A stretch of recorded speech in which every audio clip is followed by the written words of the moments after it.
The Spanish rabbinic leaders Rambam and Ibn Ezra, the French rabbinic scholars Rashi, and Tashpo's Babylonian Jewish scholars like Saadia, Gaon, and other Jewish exilarchs. The Lithuanian leader Rabbi Vilinus Gaon and Baal Shem Tov. They use Edomite to refer to Rome, the Byzantine Empire. Now, read that again. They use Edomite to refer to Rome, the Byzantine Empire. Go ahead. In parallel, the Islamic world is referred to as Ishmael. Now, that's interesting. They use Edomite to refer to Rome, the Byzantine Empire. Now, don't many of you out there teach that Hebrew Israelites were ruling in the Byzantine Empire? Now, wouldn't that mean that these rabbinical rabbis and these rabbinical scholars were calling you Edomites or calling Israelites Edomites? All right? So there's a bit of a contradiction there. Let's go deeper.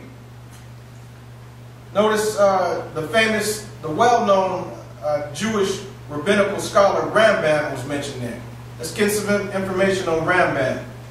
Let's see what Rambam has to say concerning this. This excerpt by Rabbi Dr. C.B. Chevelle.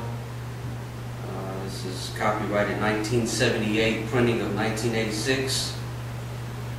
And from the first gate. Well, why don't you start here where in that just read that first sentence there. Here are some interesting explanations of the origins of the connection between Rome and Edom by Rabbi Moshe Nachmanides, or Rambam, from his book, Gate of Redemption.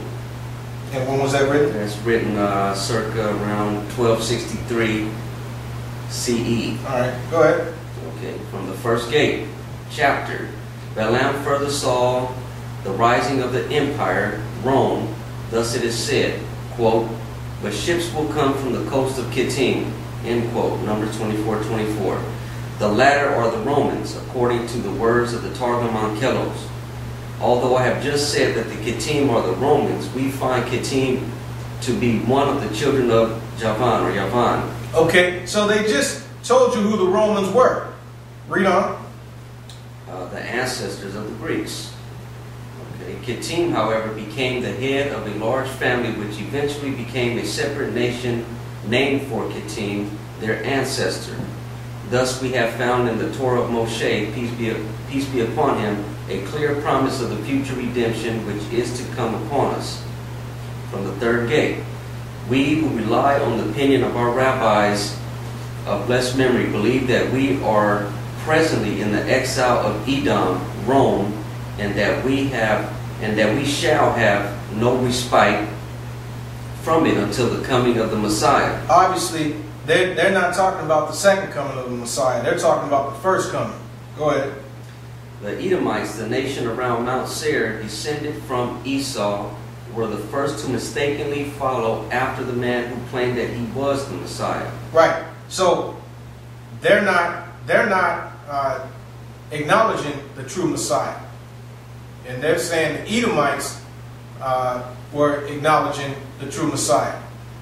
But really, it was this Jesus thing that was made up.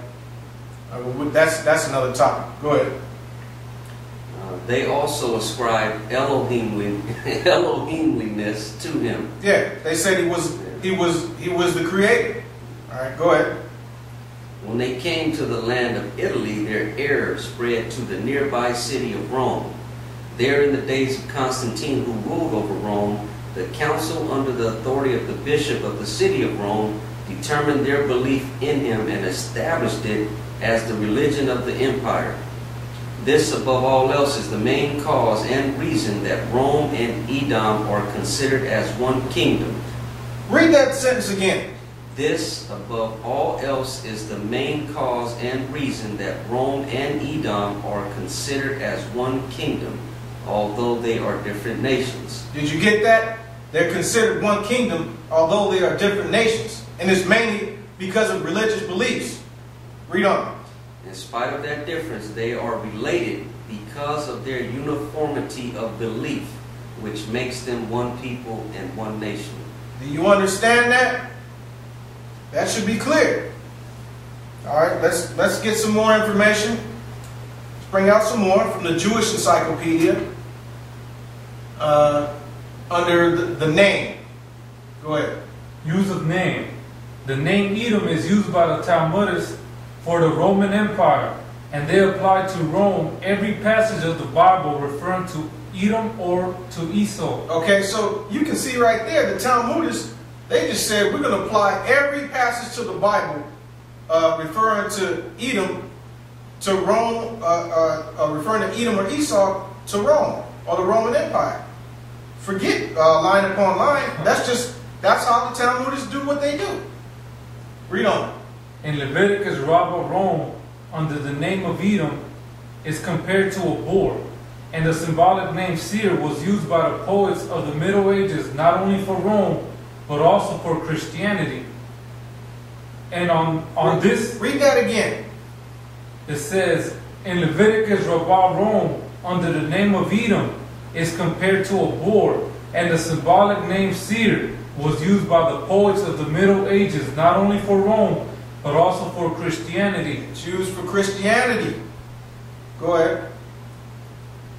On this account, the word Edom was often expunged by the censor and another name substituted. In place of Edom, the word Hazir was occasionally used, perhaps as a mere term of reproach.